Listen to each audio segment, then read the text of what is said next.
ஜெய் ஸ்ரீ விநாயக பரமாத்மனை, ஜெய் ஸ்ரீ வராகிமாதன். ஓம் குருப்பியோ நமக. ஸ்ரீ வராகிமேந்தன் யூடியூப் சேனலுக்கு உங்கள் அனைவரையும் வருக வருக என அன்புடன் வரவேற்கிறேன். நாம இந்த பதிவுல எதை பத்தி பார்க்க போறோம்னா, எம்பெருமான் ஈசன் அனைவர் இல்லத்திலும் படியலுக்கு வருகிறார். மார்கழி மாதம் தேய்பிரை அஷ்டமி, அதனுடைய வரலாற்றை பற்றியும், சொர்ண ஆகர்ஷண பைரவர் குபேர யோகம் தரும், கோடீஸ்வர யோகம் தரும் சொர்ணாகர்ஷண பைரவருடைய வழிபாடினை பற்றியும் பதிவுகளை பார்க்க போகிறோம். முதலில் மார்கழி மாத தேய்பிர அஷ்டமி என்று சகல ஜீவராசிக்கும் படியெழுப்பதால் அன்றைய தினம் இறைவன் சிவபெருமானை வழிபட்டால் வாழ்நாள் முழுவதும் உணவு கிடைக்கும், வளர்ச்சியும் கூடும். சகல ஜீவராசிக்கும் இறைவன் படியெழுக்கும் இனிய நன்னாளில் மார்கழி மாதம் வருகிறது. அதாவது குரோதியரிடம் மார்கழி மாதம் 8ஆம் தேதி 23/12/2024 திங்கட்கிழமை அன்றுதான் அஷ்டமி சப்பரம். ஆனால் தேய்பிரை அஷ்டமி ஆனது மார்கழி 7 22/12/2022 மாலை 4:50 வருகிறது. அன்றைய தினத்திலிருந்து திங்கட்கிழமை மாலை 6:48 வரை இருக்கிறது. சோ அன்றைய தின நன்னாளில் மதுரையில் திங்கட்கிழமை மதுரையில் மீனாட்சி சுந்தரேஸ்வரம் ரிஷப வாகனத்தில் வருவார்கள். சட்டத்தேரில் வெளி வீதிகளில் உலா வருவார்கள். அந்த தேரினை பெண்கள் இழுத்து வரும் விழாவை சிறப்பு அம்சமாகும். தேய்பிரை அஷ்டமி தேதி அன்று சகல ஜீவராசிக்கும் இறைவன் படியளப்பதாக ஐதீகம். எனவே அன்றைய தினம் சிவபெருமானை வழிபட்டால் வாழ்நாள் முழுவதும் உணவு பற்றாக்குறை இருக்காது, அனைவர் இல்லத்திலும் உணவு கிடைக்கும்.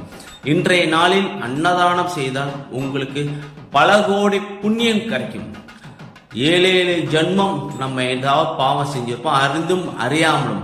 அந்த பாவம் விலகி புண்ணியம் பெற்று பேரருள் கிடைக்கும், பொருளாதார நிலை உயரும்.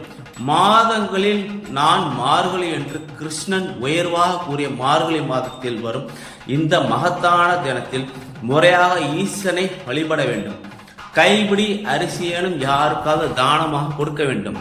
படியளக்கும் திருநாள் வழிபாட்டையும் செய்து வந்தால் முன்னேற்றம் பன்மடங்காக உங்கள் இல்லத்தில் வரும். மகாலட்சுமி தாண்டவம் ஆடுவாள். மகாலட்சுமி அனுகிரம் ஆசீர்வாதம் கிடைச்சி உங்க வீட்டுல நிரந்தரமா அம்பாள் தங்கிடுவாங்க.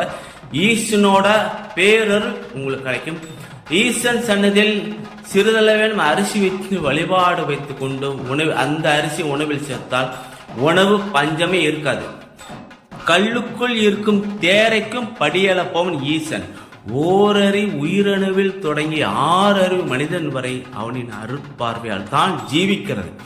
உலகில் உள்ள அனைத்து ஜீவராசிகளுக்கும் சிவபெருமான் உணவு படியளக்கும் திருவிழாவே அஷ்டமி பிரதட்சண சுவாமி புறப்பாடாகும். இது மதுரை மீனாட்சியம்மன் கோவிலில் மிகவும் பிரசித்தி பெற்றது இந்த விழா. அங்கு ரிஷபவாகன சட்டத்தேர் உலாவாக கொண்டாடப்படுகிறது. இந்த படியளக்கும் திருநாள் எதற்காக சிறப்பிக்கப்படுகிறது என்பது பற்றி ஒரு சுவாரஸ்யமான புராணத்தை பற்றி பார்ப்போம். மார்கழி அஷ்டமியில் ஒரு நாள் உமாதேவி ஈஸ்வரனிடம் இவ்வுலக மக்கள் பிறப்பு இறப்பின்றி முத்தி பெற என்ன வழி என்று கேட்டாள்.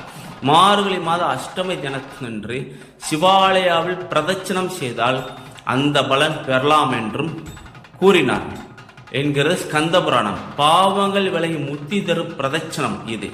சகல ஜீவராசிகளுக்கும் இறைவன் படியளக்கும் இனிய திருநாள் அன்று தேய்பிரை அஷ்டமியில் நடைபெறுகிறது. படியளந்த ஈசன் கைலாயத்தில் பார்வதி தேவிக்கு ஒரு சந்தேகம் இருந்தது. அனைத்து உயிர்களுக்கும் சிவபெருமான் உணவு அளிக்கிறாரா இல்லையா என்பதுதான் அது. சந்தேகம் என்று வந்த பின்னர் அதை சோதித்து பார்க்க வேண்டும் தானே. ஒரு எறும்பை எடுத்து குடுவைக்குள் போட்டு அடைத்து வைத்து விட்டாள் பார்வதி தேவி. குடுவைக்குள் அடைபட்டுள்ள அந்த சின்னஞ்சிறிய உயிருக்கு ஈசன் எப்படி படையளிக்கிறார் பார்ப்போம் என்று நினைத்தாள். வழக்கம் போல் சிவபெருமான் அன்றைய தினம் அனைத்து உயிர்களுக்கும் படியளந்து விட்டு திரும்பினார். அவரை இடைமறித்த பார்வதி, அனைத்து ஜீவராசிகளுக்கும் படியளப்பதாக கூறினீர்களே, இன்று அனைத்து உயிர்களுக்கும் படியளந்து முடித்து விட்டீர்களா? என்றும் ஏதும் அறியாதது போல் கேட்டாள். மனதில் சிரித்து கொண்டே சிவபுரான், ஆம் தேவி, அதில் உனக்கென்ன சந்தேகம் என்று கேட்டார். இன்று ஈசன் நம்மிடம் வசமா சிக்கிக் கொண்டார் என்று மனதிற்குள் நினைத்து கொண்ட பார்வதி தேவி எறும்பை அடைத்து வைத்திருந்த குடுவையை எடுத்து வந்தாள். இந்த குடுவைக்குள் திறந்து பார்க்கும்போது அதற்குள் இருந்த எறும்பு ஒரு அரிசியை சாப்பிட்டு கொண்டிருந்தது. இதை பார்த்த பார்வதி தேவிக்கு ஒரு அதிர்ச்சியா இருந்தது. ஈசனை சந்தேகப்பட்டதற்காக அவரிடம் மன்னிப்பு கேட்டார். இந்த கடந்த நாள் மார்கழி மாதம் வருகின்ற தேய்பிரை அஷ்டமி திதியாகும். இவ்வளவு சிறப்புமிக்க வரலாற்று மிக்க அஷ்டமி சப்பரம் உத்தர நட்சத்திரத்தன்று வருகிறது. உத்தர நட்சத்திரம் தான் தாயார் பார்வதி தேவிக்கும் சிவபெருமானுக்கும் திருமணம் நடைபெற்ற நட்சத்திரம். சோ அன்றைக்கு இந்த வழிபாடு பண்ணும் பொழுது திருமண தடை உள்ளவர்களுக்கு திருமணம் விரைவில் நடைபெறும்.